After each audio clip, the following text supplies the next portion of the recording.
Hello friends, welcome back to new video. Bhagyalakshmi serial ಕೊನೆಗೂ ಹೆಂಡತಿ ಹೆಸರಿಗೆ ಮನೆ ಬರೆದು ಕೊಟ್ಟ ತಾಂಡವ ಇನ್ನು ಶ್ರೇಷ್ಠ ಮನೆ ಹೋಟೆಲ್ ಊಟ ಗತಿ. ಭಾಗ್ಯಲಕ್ಷ್ಮಿ ಕನ್ನಡ ಸೀರಿಯಲ್ ಲಕ್ಷಾಂತರ ಸಾಲ ಮಾಡಿ ತಾಂಡವ ಮನೆ ಕಟ್ಟಿಸಿ ಈಗ ಮನೆ ಕಂತನ್ನು ಭಾಗ್ಯ ತಲೆ ಮೇಲೆ ಹೊರಿಸಿದ್ದಾನೆ. ಮಗನ ವರ್ತನೆ ಕಂಡು ಕುಸುಮ ಸೊಸೆಯ ಗುಲಾಯರ್ ಜೊತೆ ತಾಂಡವನನ್ನು ಭೇಟಿಯಾಗಲು ಬರುತ್ತಾಳೆ. ಇವರು ನನ್ನ ಕ್ಷಮೆ ಕೇಳಿ ಮನೆಗೆ ಕರೆದುಕೊಂಡು ಹೋಗಲು ಬಂದಿದ್ದಾರೆ ಎಂದು ಹಾಮ್ನಿಂದ ಬೀಗುವ ತಾಂಡವ್ಗೆ ನಂತರ ತಾನು ಅಂದುಕೊಂಡಿದ್ದು ಸುಳ್ಳು ಎಂದು ತಿಳಿಯುತ್ತದೆ. ಇಷ್ಟವಿಲ್ಲದಿದ್ದರೂ ಭಾಗ್ಯ ಹೆಸರಿಗೆ ಮನೆ ಬರೆದು ಕೊಟ್ಟ ತಾಂಡವ್ ಮನೆಯನ್ನು ಭಾಗ್ಯ ಹೆಸರಿಗೆ ಬರೆದು ಕೊಡುವಂತೆ ಕೇಳಿರುವ ಡಾಕ್ಯುಮೆಂಟ್ ನೋಡಿ ತಾಂಡವ್ಗೆ ಶಾಕ್ ಆಗುತ್ತದೆ. ಅಮ್ಮ, ಏನು ಮಾಡಲು ಹೊರಟಿದ್ದೀಯಾ? ನಿನಗೆ ಮಗನಿಗಿಂತ ಸೊಸೆ ಹೆಚ್ಚಾದಳ. ಮನೆ ಕಟ್ಟಿಸಿದ್ದು ನಾನು, ಆದರೆ ರಾಜಭರ ಮಾತ್ರ ನಿನ್ನ ಸೊಸೆಯದ್ದು. ಇದೆಷ್ಟು ನ್ಯಾಯ?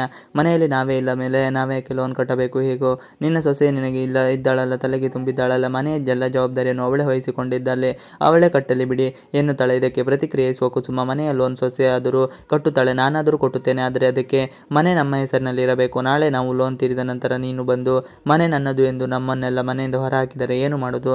ಅದಕ್ಕೆ ಈ ನಿರ್ಧಾರ ಎನ್ನುತ್ತಾಳೆ. ಅಮ್ಮ, ನಾನು ನಿಮ್ಮ ಮಗ, ನಿಮ್ಮನ್ನು ಅಪ್ಪನನ್ನು ನಾನೇಕೆ ಮನೆಯಿಂದ ಕಳಿಸಲಿ ಎಂದು ತಾಂಡವ್ ಪ್ರಶ್ನಿಸುತ್ತಾನೆ. ನಡುರಾತ್ರಿ ಅಪ್ಪ ಅಮ್ಮ ಹೆಂಡತಿ ಮಕ್ಕಳನ್ನು ಬಿಟ್ಟು ಹೋದವರು ನಾಳೆ ನಮ್ಮನ್ನು ಮನೆಯಿಂದ ಹೊರ ಹಾಕುವುದಿಲ್ಲ ಎಂದು ಏನು ಗ್ಯಾರಂಟಿ?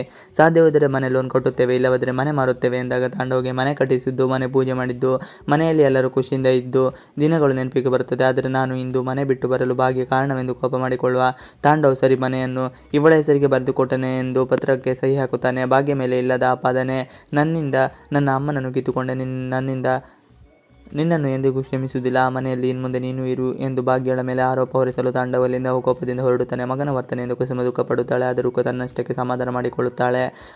ತನ್ನಷ್ಟಕ್ಕೆ ಸಮಾಧಾನ ಮಾಡಿಕೊಂಡು ಇನ್ನೊಂದು ವಿಚಾರ ಹೇಳಬೇಕು. ತಾಂಡವ್ ಬಾ ಎಂದು ಕರೆಯುತ್ತಾಳೆ. ನಾನು ಪತ್ರಕ್ಕೆ ಸಹಿ ಹಾಕುತ್ತೇನೆಂದು ಅಮ್ಮ ಊಹಿಸಿರಲಿಲ್ಲ.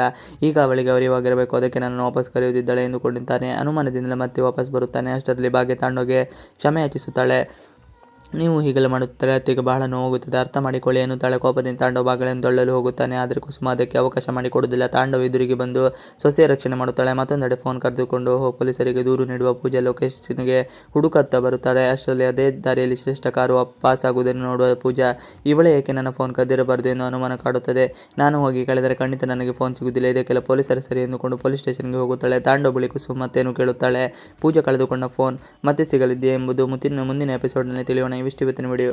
ಈ ವಿಡಿಯೋ ಇಷ್ಟವಾದರೆ ಪ್ಲೀಸ್ ಲೈಕ್, ಶೇರ್, ಸಬ್ಸ್ಕ್ರೈಬ್ ಮಾಡಿ. Thanks for watching video.